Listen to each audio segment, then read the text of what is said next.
Hello! Welcome back to my YouTube channel, Ang Nanay. So for today, i-share ko sa inyo kung ano ang dapat na mabili sana ngayon ng aking customer na dumaan dito para pick upin sana ang kanyang items.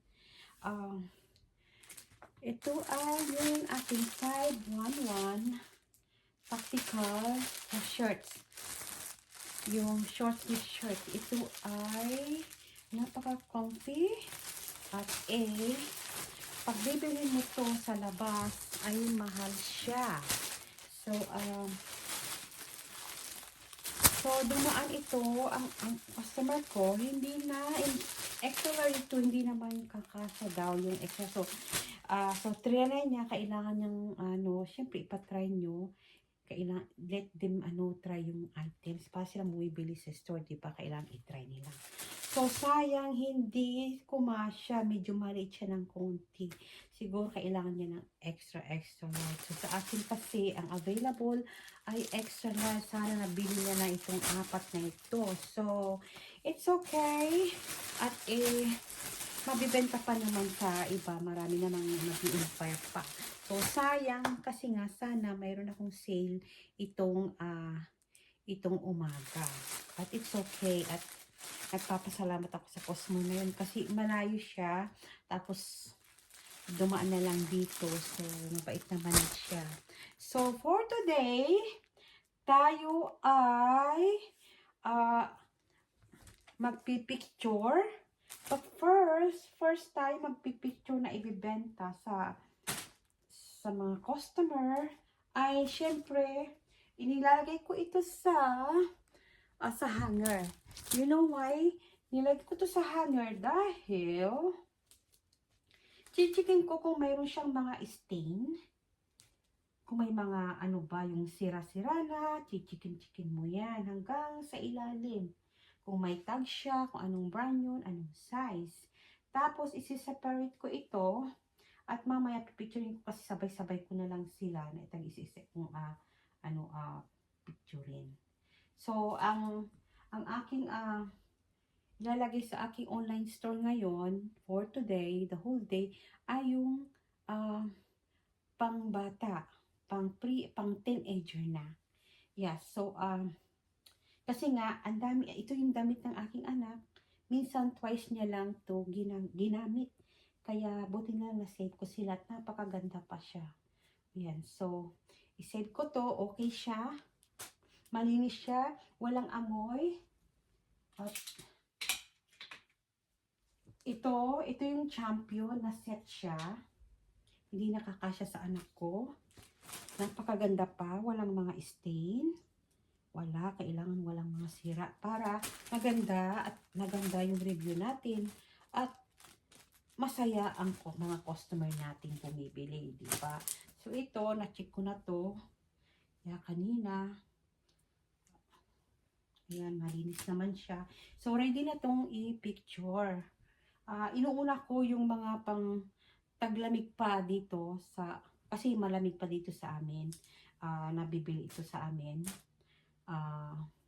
Dito lang mga taga rito, taga ibang city. So nagbibigay siya ng effort na na dadaan dito or mag-meet kami sa labas at pipick upin. So make sure na before mo ibalot, before mo ilagay sa online store mo, ay kailangan checkin mo kung malinis, walang mga stain, maayos pa talaga as in sa yung kulay, di ba? So, okay siya ito, set siya. Okay na siya. Pipicturein ko siya mamaya. At ito naman, medyo may na siya. So, ito, hindi ko siya ibibenta. I-donate ko siya. Kasi nagdo-donate din ako ng damit. Ayan. Hindi ko na ibibenta ito. I-donate ko na lang. Kasi may, alam mo yung di ba ito, parang huwag siya tapos nagtatakal ng konti. Maganda naman, i-donate na lang ito. Ito yung aking donation bag. Yan, mga i-donate ko yan. Pag sira na, wag na i-donate.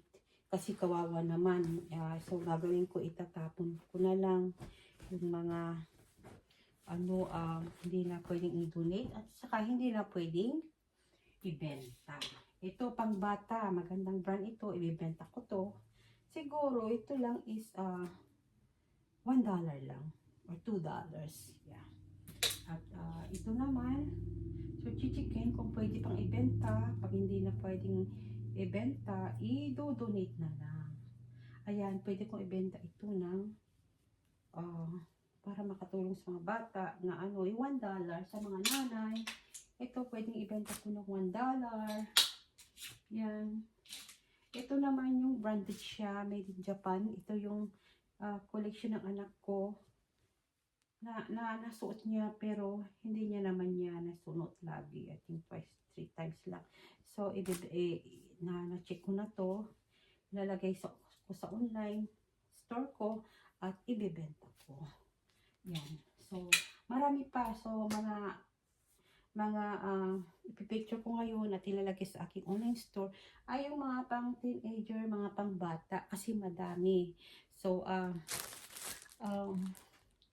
2 days ago nakabenta ako ng mga items ko at alam nyo ba, yung nabenta ko, yung kalahati nun ay ginamit ko sa pambili ng upuan ng aking anak na matagal niya na akong sinasabihan na nabilan ko siya ng ganun. So, ngayon ipapakita ko sa inyo. Wait lang.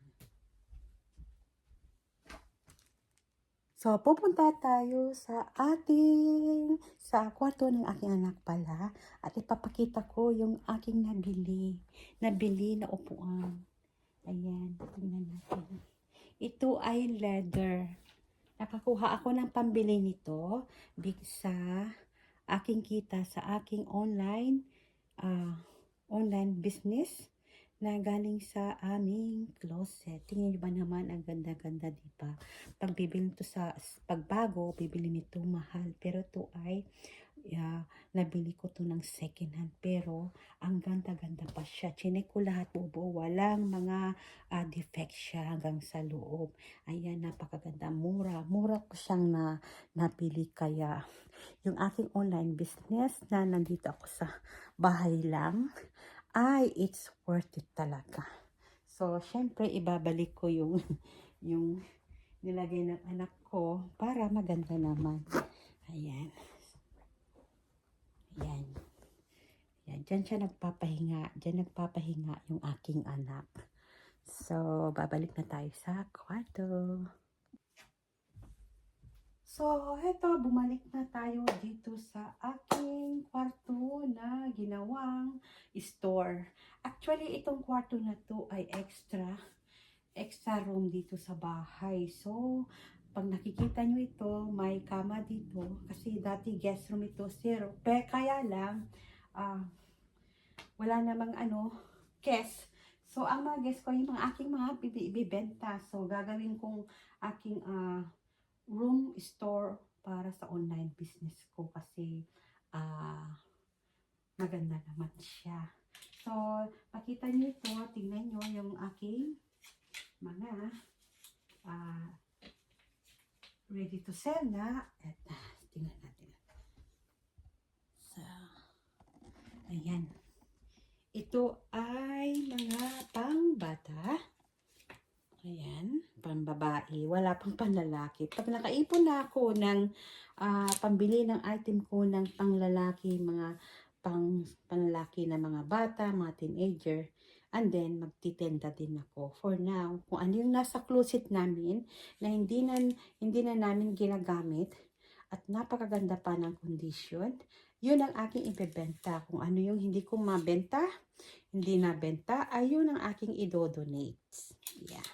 So, tingnan nyo ba naman ito? Hindi ko pa ilalagay sa aking store, sa online store dahil hindi pa summer dito, hindi pa tag-init. Kaya, ang ilalagay ko muna ay yung mga taglamig muna kasi malamig pa dito. O, tingnan nyo yan, ang cute-cute, diba? O, tingnan nyo tong skirt na to. Ang cute-cute, diba? Ayan. Skirt ito. natanggal yung hanger niya. Kaya, so, yan ang aking, naman ang aking video ngayon.